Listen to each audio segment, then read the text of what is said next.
से बड़े कोचिंग में जाने से हम थोड़ा दूर हटे, जो छोटे कोचिंग में जाएंगे तो हमें थोड़ा अच्छे से बताएंगे, समझ में आएगा। लेकिन इसका खामियाजा मुझे ये भुगतना पड़ा, जो एक RKV नाम का कोचिंग था मुखर्जी नगर में, उसमें मैंने एडमिशन लिया 35,000 में उस समय पे। GS का प्री मेंस और इंटरव्यू को बोले तीनों चीज़ की तैयारी करवाएंगे।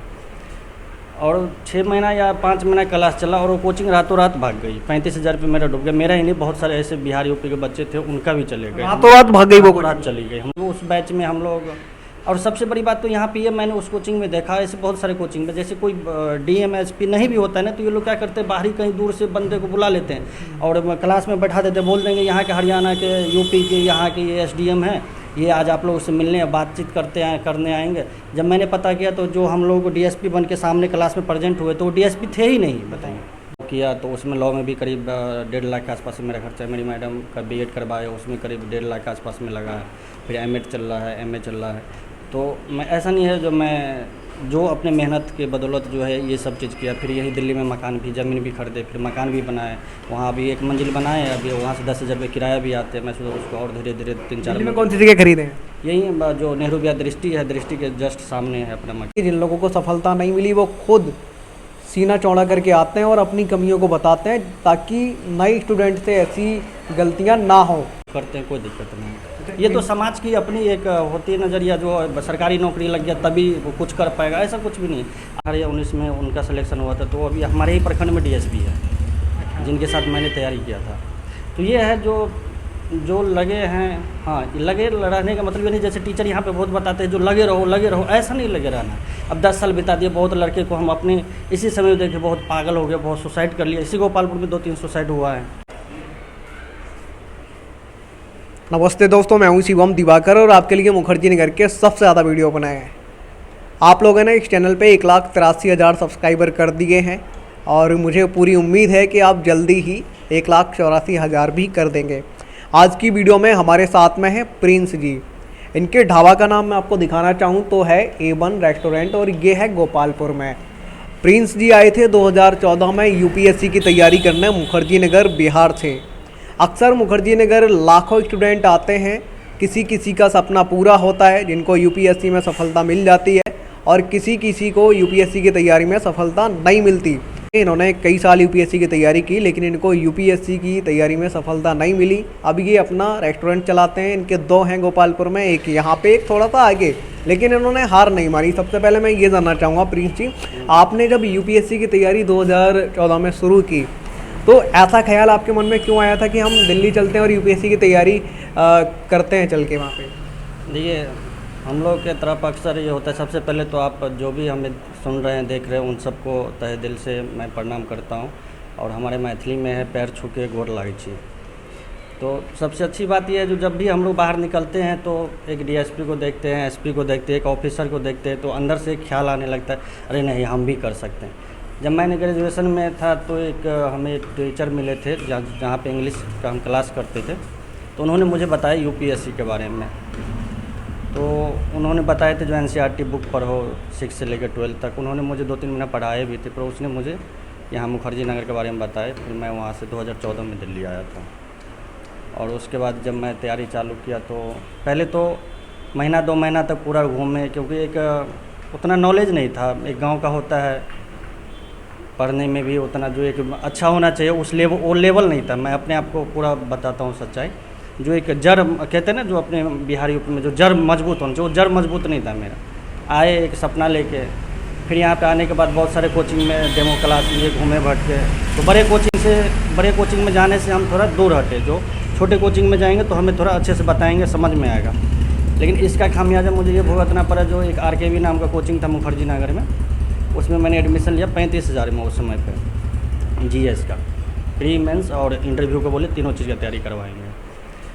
और 6 महीना या 5 महीना क्लास चला और वो कोचिंग रातों रात भाग गई। 35,000 रुपये मेरा डूब गया। मेरा ही नहीं, बहुत सारे ऐसे बिहार यूपी के बच्चे थे, उनका भी चले गए। रातों रात भाग गई वो, रात चली गई, हम लोग को पता भी नहीं चला। फिर उसके बाद हम लोग जो है निश्चय IAS से वहाँ से फिर तैयारी किए और कुमार गौरव सर के पास ज्योग्राफी ऑप्शनल किए, जो उस समय दृष्टि में उनका क्लास चलता था, नेहरू विहार वर्धमान मॉल में। फिर 2 साल तैयारी करने के बाद जो है 2016 में मैंने फर्स्ट अटेम्प्ट दिया था UPSC का। और देने के बाद जब मैं एग्ज़ाम हॉल से निकला तो मुझे ऐसा हुआ जो मेरा रिज़ल्ट नहीं हो पाएगा। फिर जैसे को आप एग्ज़ाम हॉल से बाहर निकलते तो आंसर शीट मिल जाता है मिलाने के लिए, तो बस में मैंने मिलाते हुए आया तो फिर 2-3 नंबर से मेरा रुका था फिर मैंने वहाँ से डिसाइड किया जो हम इस चीज़ को नहीं कर पाएंगे। मुझे ऐसा अंदर से फील हो गया था जो हमें समय चाहिए वो हमें हमारे परिवार से नहीं मिल पाएगा, क्योंकि हम एक बहुत ही कमज़ोर फैमिली से आते हैं, इतने इनकम नहीं थे। तो फिर भी पिताजी बहुत हौसला करके हमें दिल्ली तक भेजे, यही बहुत गर्व की बात है जो यहाँ तक हम पहुँचे। उसके बाद फिर हम अपना जर्नी चालू किए, फिर हम सोचे क्या करें नहीं करें, और ये था मन में जो पढ़ाई नहीं छोड़ना है, साथ में हमको पढ़ाई लेके चलना है। फिर बैंक का जॉब पकड़े, यहीं करूर वैश्य बैंक में थे, कमला नगर ब्रांच में 6 महीना वहाँ पे ड्यूटी करने के बाद उसमें भी लगा प्रेशर टारगेट इतना होता है। फिर हम सोचे जितना ये इन लोगों का प्रेशर टारगेट को अगर झेलते हैं, इससे अच्छा अगर हम अपना बिज़नेस में करते हैं तो ये हमारे लिए ज़्यादा बेटर होगा। और वही हुआ, एक दिन जो महीना 2 महीना में डिसीजन लेकर मैंने अपना खुद का काम चालू किया। पहले टिफ़िन का चालू किया, साइकिल से टिफ़िन छोड़ते थे, और ऐसे धीरे धीरे जर्नी करते करते अपना काम करते करते फिर होटल खोले। और ये है जो कभी हार नहीं मानना चाहिए नहीं जो, और साथ में फिर लॉ का एडमिशन लिया, LLB करने लगे, और मेरा इस बार मई जून में LLB भी फाइनल हो जाएगा। फिर उसी दौरान 2016-17 के बीच में लव मैरिज शादी भी किए, और फिर मैंने मैडम को भी B.Ed करवाए यहीं चौधरी चरण सिंह यूनिवर्सिटी से नोएडा से। उसके बाद M.Ed चल रहा है, MA चल रही है उसकी। हमारा भी लॉ जो है फाइनल हो जाएगा मई जून में, तो उसके बाद जुडिशरी की तैयारी करेंगे। और साथ में ये काम चलता रहा, और 2 होटल है तो इसमें करीब 9 लड़के काम करते हैं, दोनों होटल मिला के। यानी कि आप खुद उनको रोज़गार दे रहे हैं, खुद तो कर ही रहे हैं, उनको भी रोज़गार दे रहे हैं। हाँ बिल्कुल बिल्कुल। इसमें ये है ना जो देखिए पढ़ाई तो मैं अभी तक जो अनुभव देखा हूँ यहाँ पे, आप जैसे आते हैं दिल्ली, अगर मिडिल परिवार से है या एक आपका जो कहते हैं ना जड़ मजबूत नहीं है एजुकेशन में, तो 3 साल जैसे 3-3.5 साल तैयारी करने के बाद आपको साइड से ना कुछ काम करते रहिए। उससे क्या होता है हमारे ऊपर प्रेशर नहीं होता है घर वाले का या पैसे का, किसी का लेन देन का, ये प्रेशर नहीं होता है। क्योंकि मैंने मैक्सिमम देखा हूँ जो सिलेक्शन उन्हीं का है जो 3-3.5 साल तक जाते जाते जो सिलेक्शन लेके चले। बहुत सारे यहाँ पे खाने के लिए आते, बहुत बिहार BPSC में, JPSC में, UP PCS में बहुत बच्चे का सिलेक्शन हुआ, जो अभी भी मेरे व्हाट्सएप पे बराबर बातचीत होती रहती है इन लोगों से।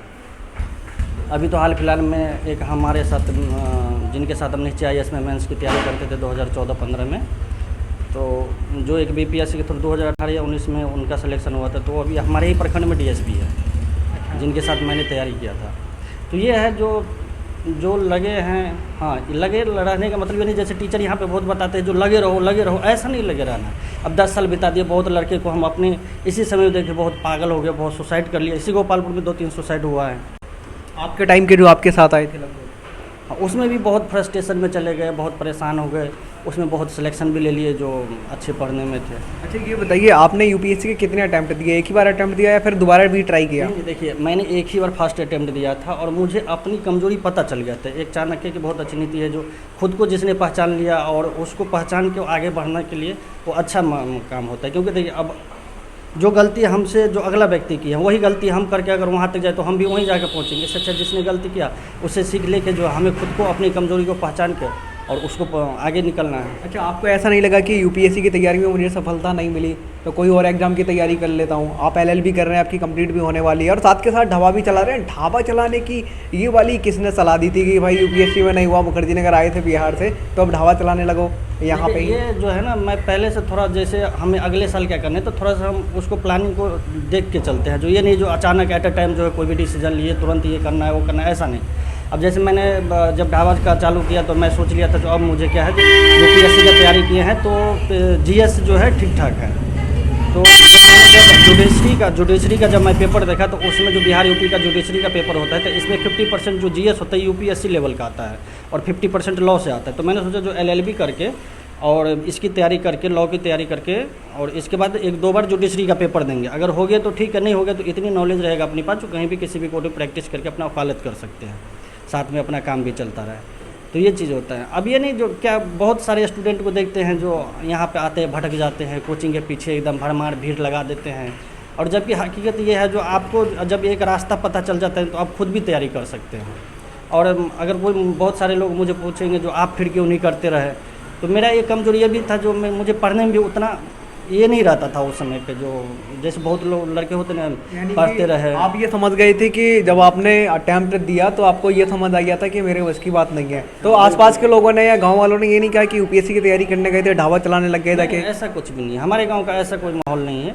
जिनको जिस काम में जैसे अच्छा लगता है वो करते हैं, कोई दिक्कत नहीं। ये तो समाज की अपनी एक होती है नज़रिया, जो सरकारी नौकरी लग गया तभी वो कुछ कर पाएगा, ऐसा कुछ भी नहीं है। हर बिजनेस, हर चाहे गवर्नमेंट जॉब हो या कोई बिजनेस हो, छोटा से छोटा बिजनेस हो, हर बिजनेस अपने आप में बहुत बड़ा है। मैं एक चीज़ तो मान सकता हूँ, इनकी हिम्मत को तो मैं सलाम कर सकता हूँ कि भाई यूपीएससी में सफलता नहीं मिली, ये ढाबा चला रहे हैं फिर भी हमारे चैनल पे इंटरव्यू देने आए। अक्सर हमने ऐसी बहुत सारी कहानियाँ बनाई जिन लोगों को सफलता नहीं मिली वो खुद सीना चौड़ा करके आते हैं और अपनी कमियों को बताते हैं ताकि नए स्टूडेंट से ऐसी गलतियां ना हो।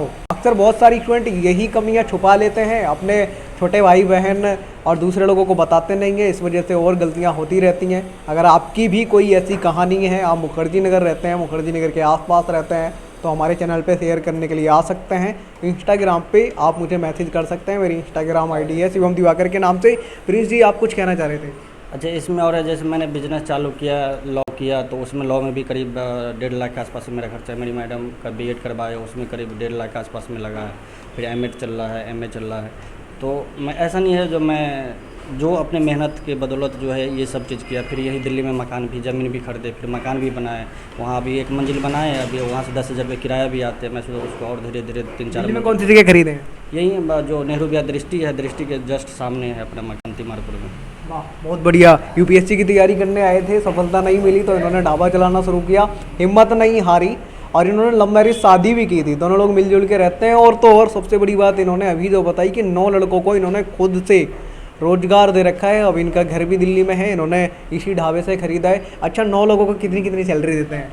देखिए, जो उस्ताद है एक का 18,000 रुपये सैलरी है, एक का 15,000 रुपये, और बाकी जो रोटी वाले हैं, बर्तन धोने वाले हैं, सब्जी कटिंग का है, ये वाला सबका अलग अलग। एक जो किस्सा हुआ था प्रिंस जी आपके साथ में कि रातों रात जो कोचिंग भाग गया था, उसमें आपका भी फीस चला गया था, उस दिन तो बड़ा निराशा हुई होगी, दुख। लोग जिस फैमिली से आते हैं उस समय किसानी से जो है उतनी इनकम नहीं होता। जो एक बार हमारे पिताजी साथ, उस समय दृष्टि का फीस था कम से कम हमें लगता है 70-75 हज़ार रुपया फीस था, तो उतनी एक बार दे नहीं सकते। तो मेरे पिताजी जैसे रूम भाड़ा, खाना पीना का खर्चा के साथ साथ जो है अपना किसी महीने में 5 या 10 हज़ार रुपये बढ़ा के भेज देते, जो कोचिंग वाले को भी थोड़ा थोड़ा दे दें।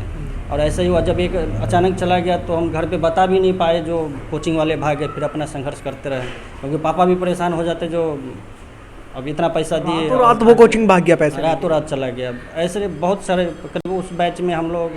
और सबसे बड़ी बात तो यहाँ पे ये मैंने उस कोचिंग में देखा, ऐसे बहुत सारे कोचिंग में जैसे कोई डीएमएसपी नहीं भी होता है ना, तो ये लोग क्या करते हैं, बाहरी कहीं दूर से बंदे को बुला लेते हैं और क्लास में बैठा देते हैं, बोल देंगे यहाँ के हरियाणा के, यूपी के, यहाँ के ये एसडीएम हैं, ये आज आप लोग उससे मिलने बातचीत करने आएंगे। जब मैंने पता किया तो जो हम लोग डीएसपी बन के सामने क्लास में प्रेजेंट हुए तो वो डीएसपी थे ही नहीं, बताइए। ये भी फर्जीवाड़ा, ये भी फर्जीवाड़ा बहुत होता है। ये सब बच्चों को थोड़ा सा इस सबसे बच के रहना है। एक चीज़ और आप मुझे बताइए, जैसे आप यहाँ पे ये चलाते हैं, आपने अपनी जो वाइफ हैं उनको भी पढ़ाया, आपके बच्चे वगैरह भी हैं? नहीं, अभी नहीं है, क्योंकि हम लोग का एक प्लानिंग था जो पहले जॉब एक सिक्योर कर ले। और अभी आप लोग उस पर कंटिन्यू वर्क भी कर रहे हैं, आपका कंप्लीट होने वाला है? मैडम भी गई थी अभी बीपीएससी का पेपर देने। बिहार में आप कहाँ से हैं? बिहार में दरभंगा से हैं, मेरा थाना बहरी पड़ता है।